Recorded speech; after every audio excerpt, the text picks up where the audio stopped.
Donal, how pleased are you to finally get a role in Cork hurling? Because it feels like it's something that you wanted for a long time.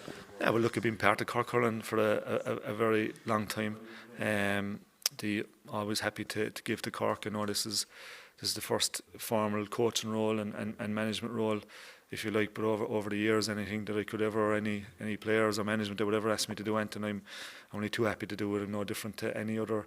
It's culture in the GA of giving and contributing, and no different to anyone else that was sitting at the table there this morning.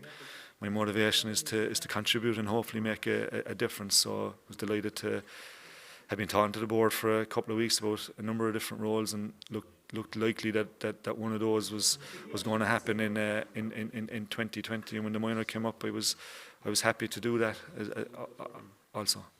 And there was even talk of getting a role with the under-15s last year. Is there a part of you that felt like this might never happen?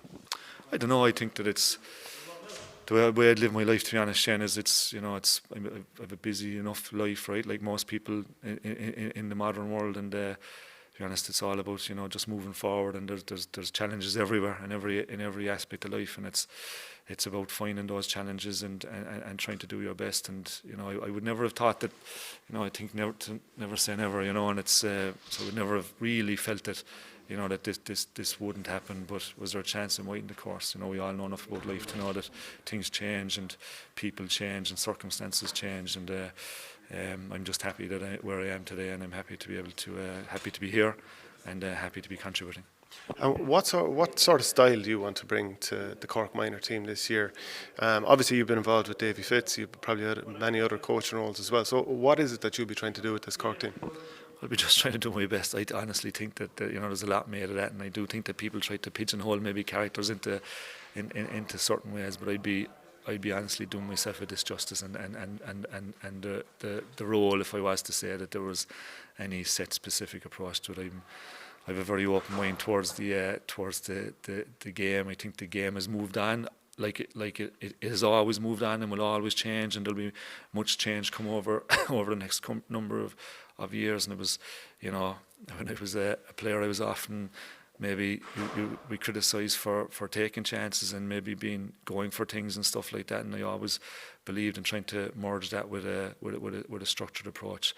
So, like I said, I think a lot of that is over-egged, right? I think that people are very interested in terms of how teams set up now and shapes, and I even know from dealing with younger people that they're very much part of that conversation. This conversation is very much part and parcel of their every day. I was with a Dean Ryan school team there a couple of weeks ago, and I just, in terms of the coaching of it, I kept asking them questions, and by the end of it, they had their own strategy formulated for the game. And I think that's a huge part of it, that you try to play to your strengths. But even at an underage level, I think that it's about just pulling it out of the players and letting them dictate as much as possible. And you're obviously there to do some teaching and some directing.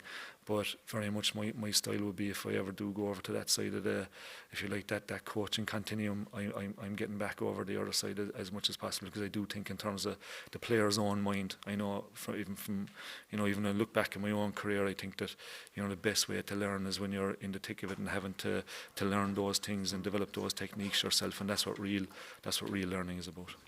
It's a 1-year term. Is there any part of you thinking that how much can I really get done in that length of time with a group of players that will move on?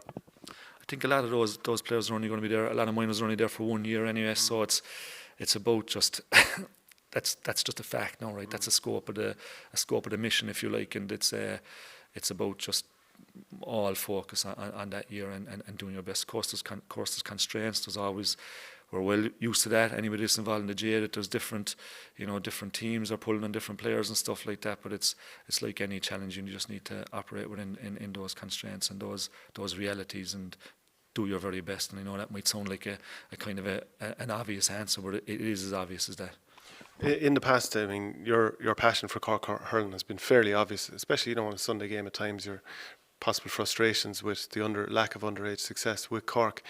Were there some people who were a little bit put out with the level of detail you went into, and was that a hurdle you had to overcome on the way to being part of this setup?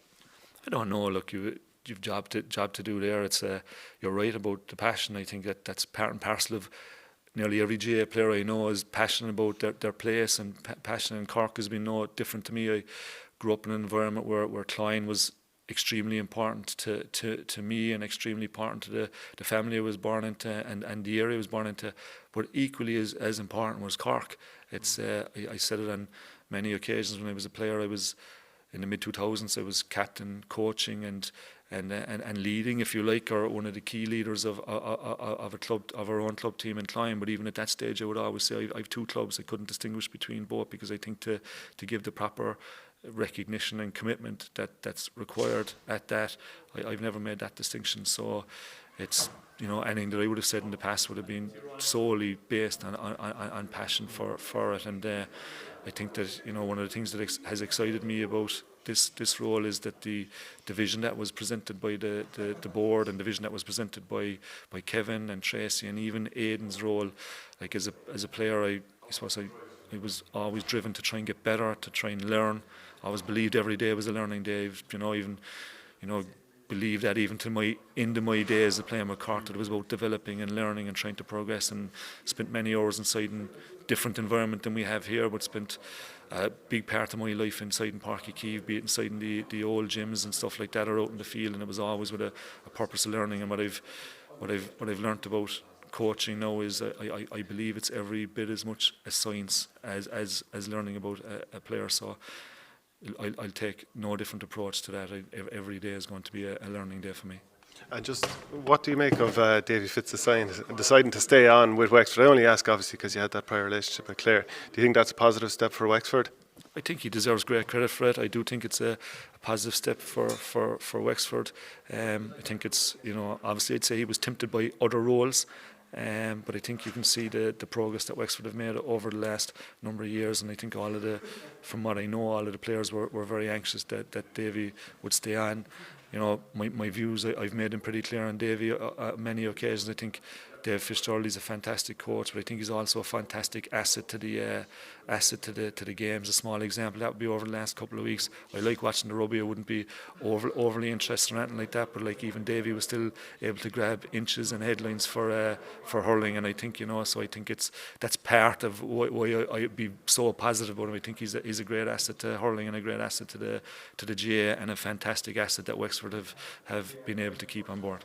A word on Derek McGrath, who potentially you come up against this year in the minor competition, and of course you were sitting beside him on the Sunday game. It's kind of an interesting that I think there's a bit of spice added to the minor with the likes of yourself and Derek in there. Yeah, look, Derek's a fantastic guy. Derek's a very interesting fella. I like being in his company. I like talking to him about the game. I like he thinks a lot about it, he cares about it, and I think if you've got that merging of thinking and caring about something, you're going to come up with interesting results. So you never know, we could cross paths on the sideline. But from a Laois point of view, like Derek getting involved, that can only be good for young players in Laois, and Laois as a county overall. Just with the Sunday game and the increased coverage and analysis that goes on these days, how difficult is it to find that balance between doing really strong analysis versus kind of maybe singling out an inter-county player who's probably an amateur at the same time? Yeah, I think it's a balance. You're right, and it's something that's always in my mind, and it's something that you always don't get right. Having said that, I think that a lot of those players, to be actually doing, I always felt myself, and I never really minded criticism once the motivation for the criticism was coming from the right place. And I think there's a risk that you don't want to be giving players platitudes. I always worried about someone that was giving you a pat in the back of the head when you didn't really think it was coming from a good place. And I think part of that respect to players is actually calling it as you see it. And I think ultimately the players would prefer that. But it's something that you need to be really conscious of. It's something I'm very conscious of, but something I'd be the first to say I don't always get it right. And do you imagine that you'll stay fully involved with the Sunday game this year, now that you're involved with Cork? And I suppose there's a clear pathway between yourself and the senior boss, Kieran Kingston. Yeah, I spoke to RT over the weekend, and yeah, happy to be part of it. I like doing it, Shane. I like it. It gives me good involvement. It's a nice thing to be part of, being part of the Sunday game. So I'm happy that's going to continue in 2020. Thanks very much, Donal Óg. Thanks very much, Shane. Best of luck.